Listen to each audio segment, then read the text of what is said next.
My name is Keely Crass, and today I will be explaining and demonstrating how to properly administer the 1-Rep Max back squat test and the ACSM local muscular endurance push-up test. So before we begin, I'm going to go ahead and do a scan of my environment. So we're just going to scan around the room to show I don't have any notes or anything to help me out.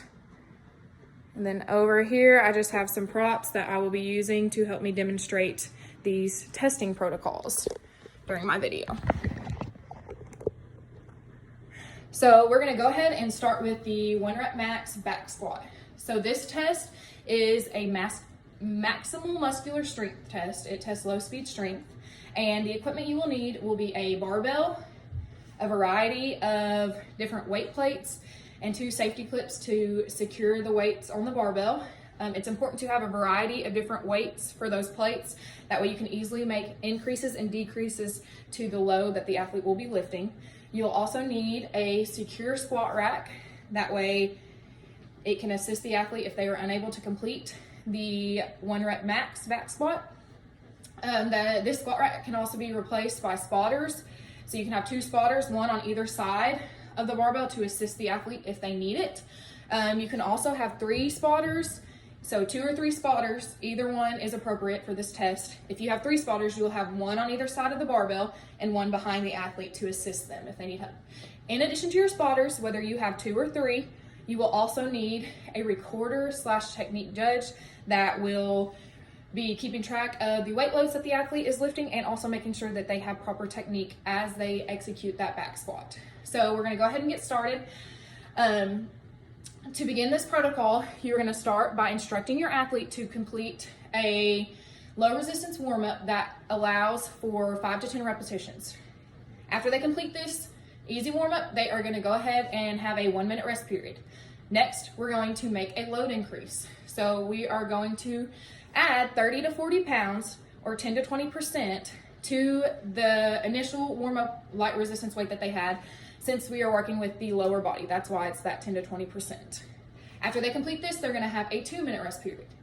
Next, we're moving on and we're making another load increase. Once again, we're adding that 30 to 40 pounds or 10 to 20% for lower body. This load increase should allow them to complete 3 to 5 repetitions. After they complete those reps, they are going to have a 2 to 4 minute rest period. Once again, we're going back and we are making another load increase. We're adding 30 to 40 pounds, 10 to 20%. After we make this last load increase, we're gonna instruct our athlete to complete a 1-Rep Max. Okay, so for the back squat, I'm gonna grab my mop to symbolize my barbell. We're gonna get in that back squat position, feet about hip width apart, elbows perpendicular to the ground with our knuckles up, and we are going to drive those hips back and squat until our femurs are parallel to the floor, and then we'll press back up. Okay, so that's how we're going to properly execute that back squat. Okay, if they were successful in completing that back squat with that last load resistance that we did, we are going to give them a 2 to 4 minute rest period, and then we're going to go back and add 30 to 40 more pounds, make another 10 to 20% increase in their weight, and then instruct them to complete a 1-Rep Max again. If they failed with that last load increase that we did, we are still going to give them that 2 to 4 minute rest period, and then we are going to go back and decrease their weight load by 15 to 20 pounds or 5 to 10%, and then instruct them to complete that 1-Rep Max again with less weight. Okay, so typically we are going to want to get their 1-Rep Max recorded within 3 to 5 attempts, because after 3 to 5 attempts, that is when fatigue sets in, and so you probably will not get a correct reading if you have them continue to lift that amount of weight with after they've already done over 3 to 5 repetitions. So that was our 1-Rep Max back squat test. Next, we are going to do our ACSM push-up test. So like I said earlier, this test is a local muscular endurance test. For this test, if your athlete is a male, all they're going to need for equipment wise is just a recorder. If you are testing a female athlete, you will need a 2x4 plank of wood And in my video today, I'm just going to be using a roll of paper towels, but this is going to symbolize my 2 by 4 plank of wood. So for this push-up test, you are going to, if you're testing a male athlete, you are going to assume the standard push-up position. So that is with the body straight, elbows extended, toes on the ground.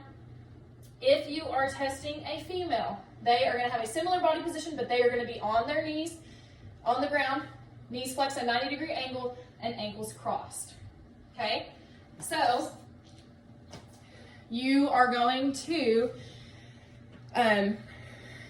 if you're a male, the recorder is going to put their fist down on the ground, like this, vertical, and the male is going to attempt to do a push-up and touch their chest to the recorder's fist on the ground. That is their low position that they have to reach in order for it to be successfully complete that push-up. For females, like I said, there's really no low position for them that's set, but it is recommended to use a 2 by 4 plank of wood, and the female will lower their body, maintaining good position, touch their chest to that 2 by 4 plank of wood, and then assume that push-up position back again after that. So I'll go ahead and demonstrate what those look like. Since I'm a female, I'm just going to pretend like I'm the female athlete that's getting tested. I'm going to be in my push-up position, elbows straight, knees flexed at 90 degrees. You want a straight body position, and I'm going to lower until my chest touches, keeping my elbows close into my body, and then pressing back up. Okay?